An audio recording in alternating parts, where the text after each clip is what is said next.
Greetings and salutations, listeners. I, Eric J. Chucci, joined as always by the boy. Hey!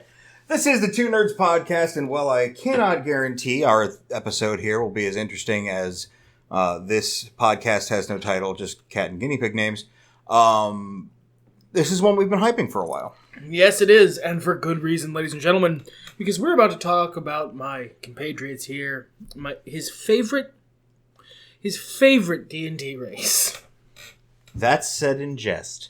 Today, we're talking about Half-Elves. Now, I have a lot to say about Half-Elves. Well, surprisingly little to say, but a lot of ways to say it. So why don't we lead off with you? I believe you're an advocate of the Half-Elf, are you not?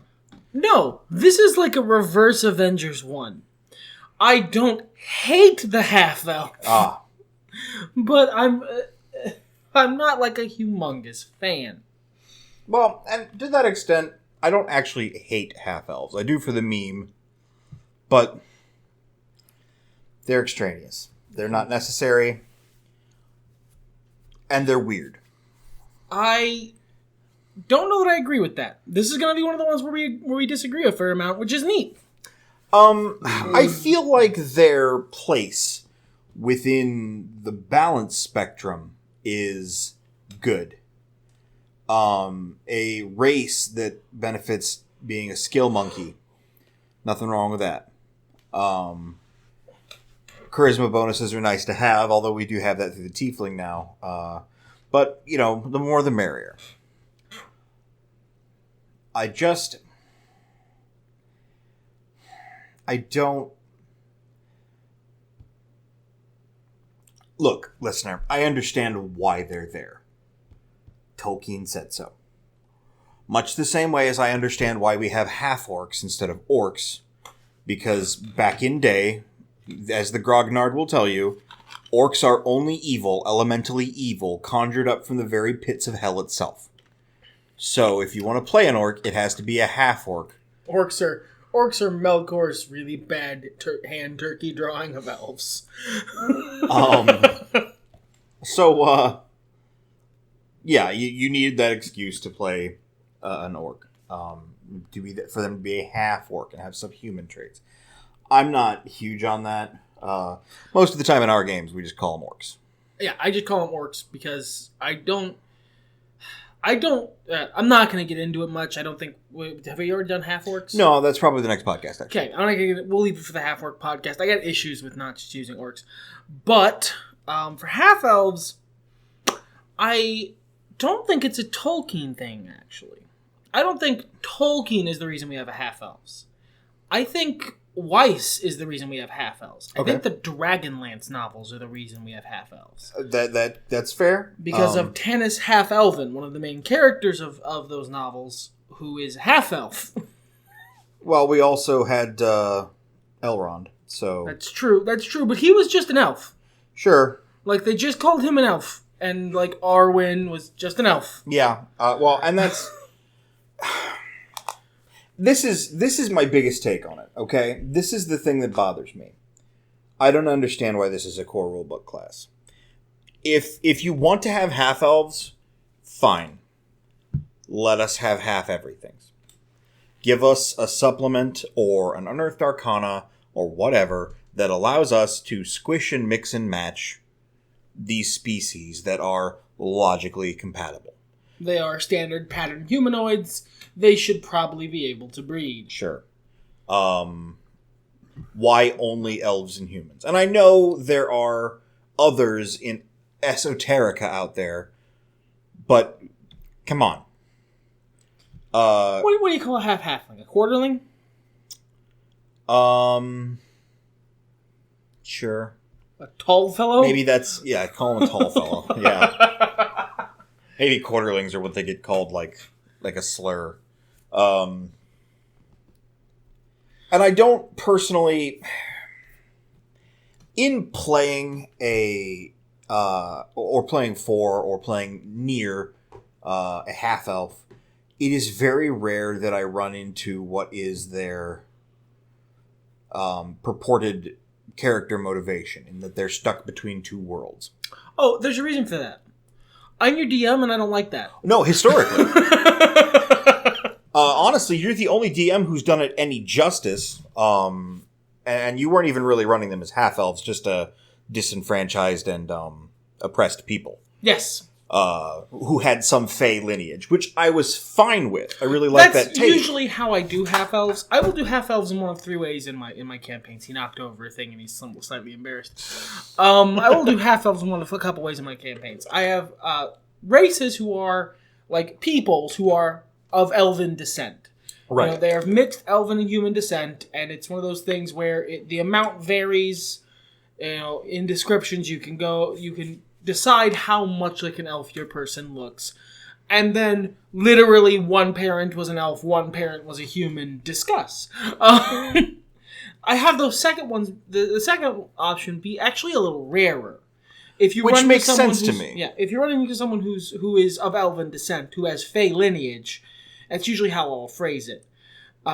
Because they breed true. If you have a half-elf and a half-elf and they get together, a half-elf is what comes out. So they would develop, like, if a community of elves and humans interbreeded over a long enough time frame, you should end up with a bunch of half-elves. So they would have their own communities, their own individual, like, peoples. Well, sure, and that's the thing as well. After all this time, we've seen changes in integration from a bunch of the other races. Some have diversified more, some have become more secluded, and basically evolved from their base concept, like half-orcs, which again we'll discuss on the next D&D podcast. Whereas half-elves are still caught between two worlds. You would think after all these years, because this is stuck on a sort of timeline, you would think after all these years we'd have half-elf society. But we don't. I think they bill it as half-elf unions in and of themselves are rare enough that you don't ever get to a stable population. Well, and that's again why I say, why is it in the core rulebook? I know, I understand for fluff reasons, for historic reasons. I understand that. But looking at it from pure... What would you put in its place? You make this contention a lot. Why is this in the core rulebook? Why is that in the core rulebook? What race are you so burning to have in the player's handbook that half-elf must be kicked out? They just feel so incredibly niche. Like, I rail against this, honestly, when people are like, blur, the race is dumb, get rid of it. And don't... I'm talking about this on a podcast, obviously. And when we discuss it privately, it's the topic of conversation. I'm not fucking throwing rocks at Monty Cook's window going, get rid of half-elves! It's not like that. So I don't care. It's in the book. Somebody's going to enjoy it. That's fine. See, for me, it's half-elves are infinitely less niche than Dragonborn. I feel in terms of... Or tieflings, and both of those are in the core book. And that's to be fair, to be absolutely fair, there are probably a similar amount. I haven't looked at the diagram in a long time that decided the human fighter is pretty much what everybody plays, to see how popular half-elves are. But for the same reason Dragonborn and tieflings are in the book, that's the kind of thing people like to play. I see a lot of half-elf art on the various D&D Reddits that I sub to. Yeah, so. I feel like it's a good race for people who, like, it's also a really good race for beginners. Sure. It's a really good race for people who are kind of into D&D and don't feel super comfortable playing, like, one of the weird races with all the fluff and all of the things that you kind of have to be aware of and play to. Half-elves are sort of like humans, and for people who don't necessarily want to venture out too far, but don't really want to just play a human, a half-elf is a nice sort of getting your feet wet to getting used to fantasy tropes sort of thing. I like that. They're very friendly to newcomers. They are just basically humans, but better. They're humans, but they live slightly longer. Or they live a lot longer. They get a couple of extra trainings. Yeah, they get a couple of, like, sub-elven stuff. They don't have the thing which makes elves great in 5e, which is trance, but they get... Historically, the things that makes elves great.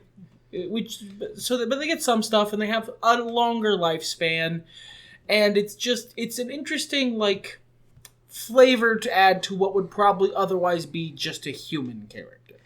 Because I don't think there's many situations where you can take a half-elf character and make them an elf and have it be the same character.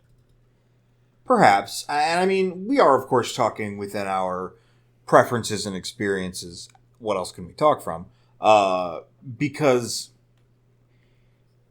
we do pretty roleplay heavy stuff. I know there's plenty of parties who play whatever race because it's cool or it has good stats, and then play them however they play them. I know a couple of times in my youth I did that. I just sure as hell wasn't drawn to half-elves. Why wouldn't I go all the way elf? But that's me. That's, that's how I interact with shit. I just feel they're a little...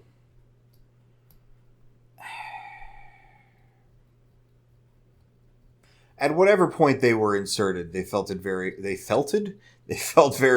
additional. Just sort of an odd add to your core set of races. Not just in 5e, obviously, but like I said, from their original insertion point. They don't add much, fluff-wise. From a mechanical standpoint, yes. From a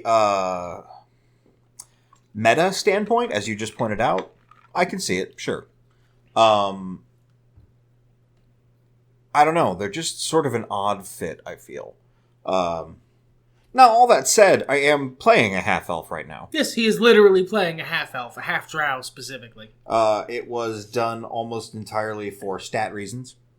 Which is a lot of what drives... I'm playing a half-elf right now in a campaign that's going to be wrapping up this Sunday, and it was done entirely for stat reasons. I wanted the +2 charisma bonus, I was playing a sorcerer, and I didn't feel like playing a tiefling, so I guess I'm playing a half-elf. I wanted the extra trainings. I'm playing the new round of Artificer. And I wanted to be very jack of all trades. And he is, very much so. Also master of several. Yes. If you guys haven't played the new Artificer yet, it's good. It's good shit.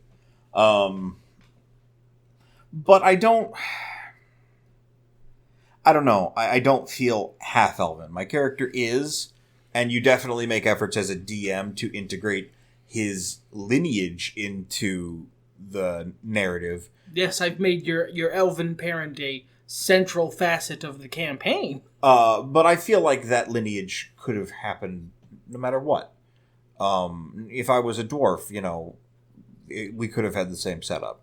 I would have had to be long-lived given the situation as it is, no matter what race I was. But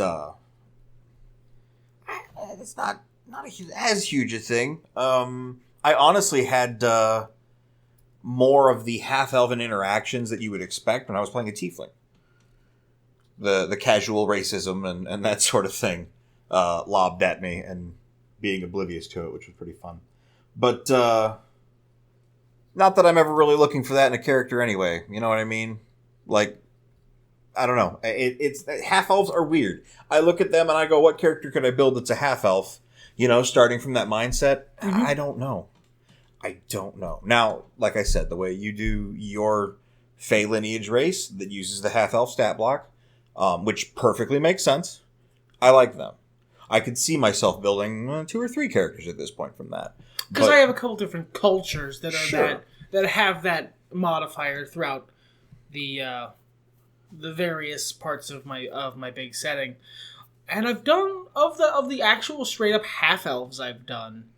I think both of them were half dwarves. Or half drow, you mean? Or half drow, excuse me. Yeah. I noticed that as well a couple sessions ago, and it made me laugh. But I think it's because drow are extra dimensional in my setting, so it feels more like importing something from outside the setting, from the the standard D&D outer plane, which is basically what I use. Yeah. And as I said before, and as I implied before, I like the idea of mixing the races and having a person with this kind of parent and this kind of parent, or back a ways they had a different parent. I like that idea for sorcerer a lot too. Like maybe not a half giant, but a giant kin race.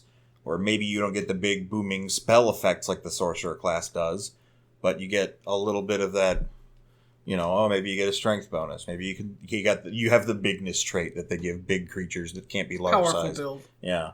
Maybe you've got some dragon lineage somehow, so you've got a little bit of like a +1 to AC or something. In that vein, just look at half-elf like that. You have a little bit of elf back somewhere in your DNA, and so you get...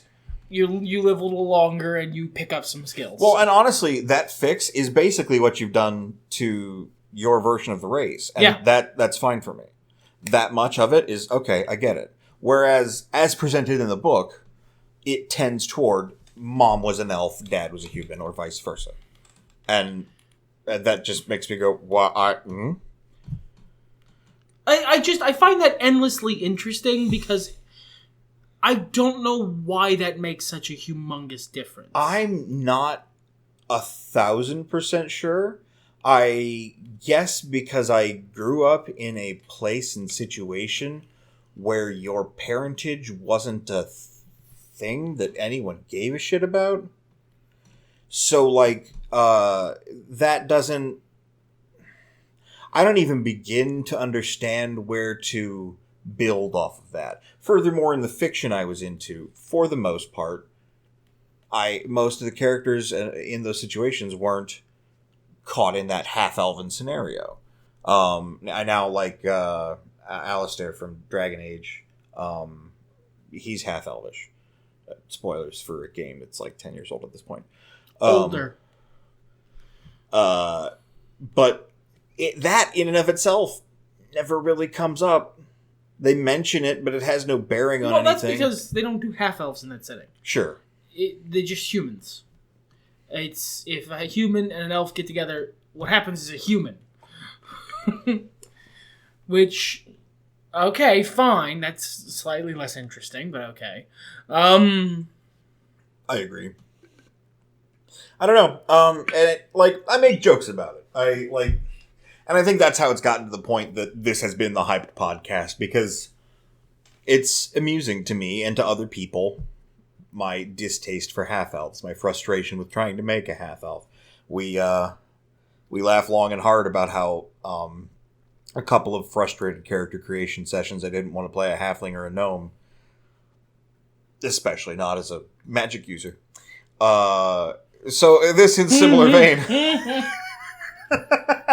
It just became mimetic, and it's fun to joke, so I don't make a big deal about quashing the jokes about it, but when I am sitting down here to podcast, I don't have nothing to say. I have plenty to say, but it's not a hill to die on for me. I'm not going to... If someone comes up to me and says, I want to roll a half-elf in my game, I'm not going to go, no. No. I'll give you a hard time. Very small amount of shit. I'll be like, I gotta figure out what the hell a half-elf is. Because I don't plan on half-elves in my setting. And you know what? You did a job with the half-elf I'm playing in your game, because you just took what I did and then did it, because it's good. Yeah, I took it in a slightly different direction, but... Yep. I think it was that, my family had made a pact with some powerful fey creature. Aeons ago. Yeah. Or your family's ancestors is a little bit more accurate, because you're part of a people. But they ended up working out very much. I don't know, like the exotic foreigner. Despite your lack of an accent, like when people see you, they know your descent. Yeah. I believe when I was describing the race to you, initially they had a lot of little holidays over nothing. Like, just because they were one family long ago, they celebrated dumb shit, like Gregor's birthday kind of thing. So thousands of years hence, it's Saint Gregor's Day. We got to eat gumdrops because Saint Gregor loved gumdrops.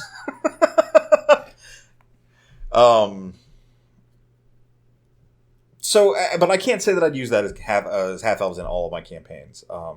It depends on the world, obviously, in that specific world while I've established it. I could maybe come up with a couple of different veins of them if pressed.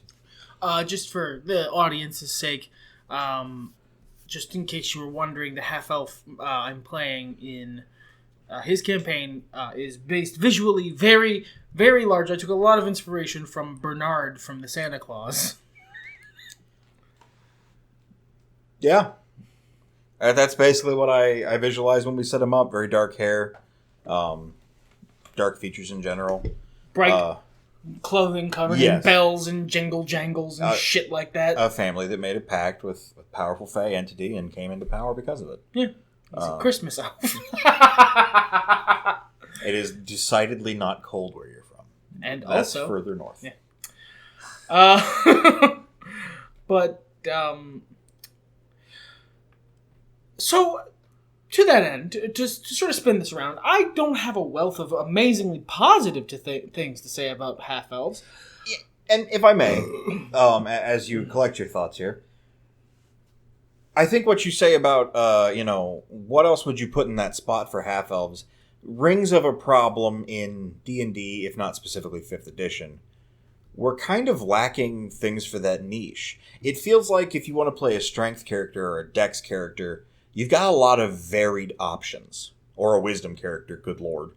But if you want to play like a charisma caster... Or intelligence. And you want that racial bonus... Boy, howdy, that's a little hard to come across. Yeah, you're really limited, and most of them, especially the charisma ones, are described as assholes.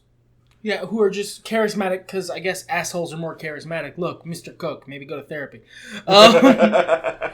But, and you're right, we're lacking for like a charisma-based cat, which is weird, because there's a lot of charisma casters in 5th edition. Yeah. You got sorcerers, bards, and... I believe to a certain extent paladins. I think they're mostly wisdom now. That was more of a 3rd edition. I don't think so. I'm going to look it up. But it's been a while. At the very least, there's 2.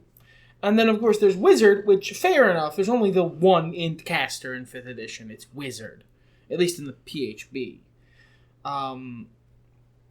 But there's, I believe your fighter, your arcane guy. The arcane guy? Well, he's a wizard. The fighter spellcaster and the rogue spellcaster. Also a wizard. I mean, they're wizards, but they function a little differently. They tend to get their spells more like sorcerers or clerics, but they do function off of int. So there are other options, and there's other things that run off of charisma, by that same token. It's strange that they don't have more diverse, because core book only has so many races anyway. No, I don't want to overflow the core book. I think it's got a fine amount of races in it. I don't think there's anything I would necessarily add. I don't feel like there's anything we're missing. I like seeing monstrous races. I like playing monstrous races, despite my last few characters. It's charisma. Paladin. Paladins are straight charisma. Okay. I knew they were mixed in 3rd edition, and then they took a side, but I always forget which side it was. They gave wisdom to clerics, and paladins are charisma. Sure, and that makes sense. It's a good decision not to muddy that anymore. But even in the expanded stuff, there's not a lot of charisma bonus characters. Not really, and a lot of them are just various versions of half-elf. Kinda, yeah. I mean, even tieflings, they're half demon. Yeah.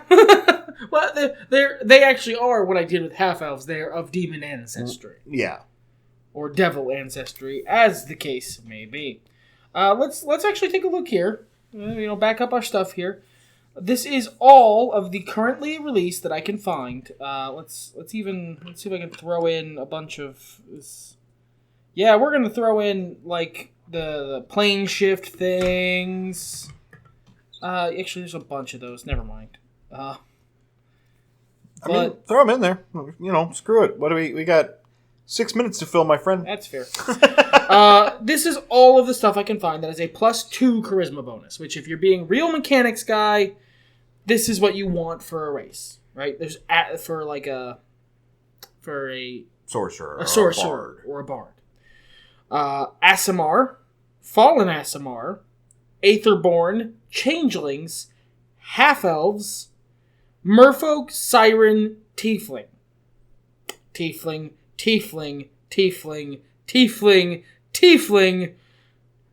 So many tieflings. They did add a bunch of tiefling varieties in Xanathars. Vampire, Yuan-Ti Pureblood. Yeah, so which is just Voldemort, right? I believe so, yes. They do have a good stat I was wrong, so it's not a bunch of different kinds of half-elf, it's just a bunch of different kinds of fucking tieflings. Well, I mean, it is a little bit a bunch of different kinds of half-elves, because you are looking at a lot of half-breeds. The Yuan-Ti, you're looking at the humanoids who look a bit snaky. You know? They're not...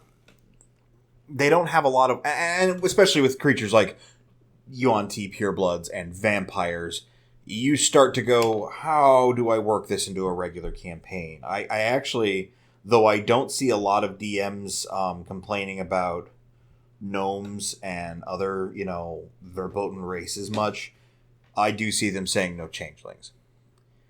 Because they feel like the changeling racial trait is a bit powerful. Oh, it is.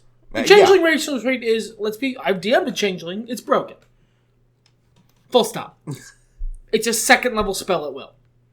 It's broken. I can understand DMs not wanting it at the table. Sure, I can too. I worked it into my setting. And I'm gonna be real with you guys. I don't really give a shit if my players are broken. I will just turn up the heat accordingly. Which is why in that campaign y'all died a lot. Also, I was horribly optimized. Yeah. But it's one of those things. I can understand that. But yeah, there's a lot of options for a charisma-based caster. They're all kind of similar or very weird. Yeah, or out there. But I do actually, I'm trying to get to a certain thing here. What's a thing you like about half-elves? What's a actually positive thing you enjoy about that race? I mean, it's all in the mechanics for me. They fill a niche that needs filling. Not so much the charisma bonus, because it's part of it, but I have no problem playing a tiefling. It's the skill additives, the tool proficiencies. I find those very useful. But that's like for one specific non-bard charisma-based caster. Yeah. For me, it's that because of the way I utilize the stat block as a base for a slightly more homebrew kind of fluff, I really like half-elves because them being in the core book and thereby something that's encouraged for people to play allows me to fill in sections of my world with interesting world building. Because there's a whole big part of my one of the parts of my setting, like a whole culture that takes up like a big chunk of the map that I literally just made up with one of my players because he wanted to play half-elf. And I appreciate them for that as well. Like, I grunt and grumble, for whatever reason, for the joke, because I'm actually upset, whatever percentage of those you want to put together. But I enjoy being able to fill out details of my world. I'm happy when people play things I don't expect. As I've said before, this campaign that's coming to a close on Sunday, or by the time you hear this, yesterday, I had 2 Genasi, and I've literally never DM'd for one of those before. One shop game, but that sure doesn't count. So I had to figure out how those work. And I can't say that I did 100%, but we got some baseline stuff in there. Well, I mean, let's be real. That campaign is sort of fluff-like. Yeah, it's pretty smashy. But it did give me the opportunity to look into things and try to set those roots in case people wanted to follow them. I do like Half-Elves mechanics. I do like that there's a bunch of different variations that have a bunch of different cool things. Yeah, adding in the variants of Half-Elf, adding in Half-Drow, which gives me the A+ aesthetic of being an inverted picture without sunlight sensitivity. Which is just so crippling. So unnecessarily crippling. Drow do not get enough in recompense for that. It's just stupid. But I get it. I get why it's there. It's there for fluff reasons. Yep. I respect it. I do stuff like that in my own shit. But, I don't. I tend towards OP races. Come at me.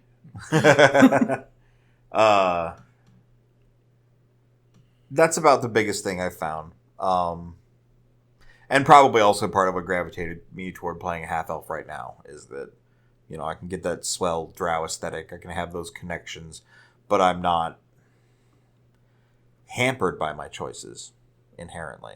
Every role is not inherently worse because of what I've done. Yeah. Anything else you have to say about Half-Elves, my friend?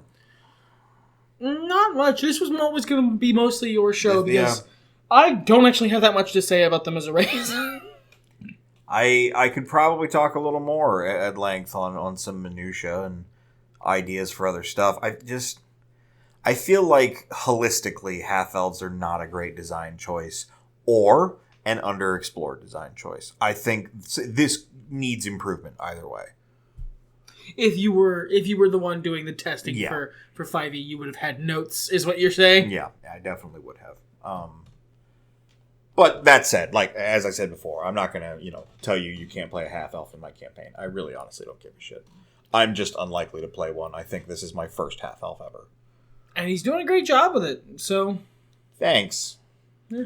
I'm just playing a character. That's kind of the idea. Oh, okay. Everything's better when nerds talk about it.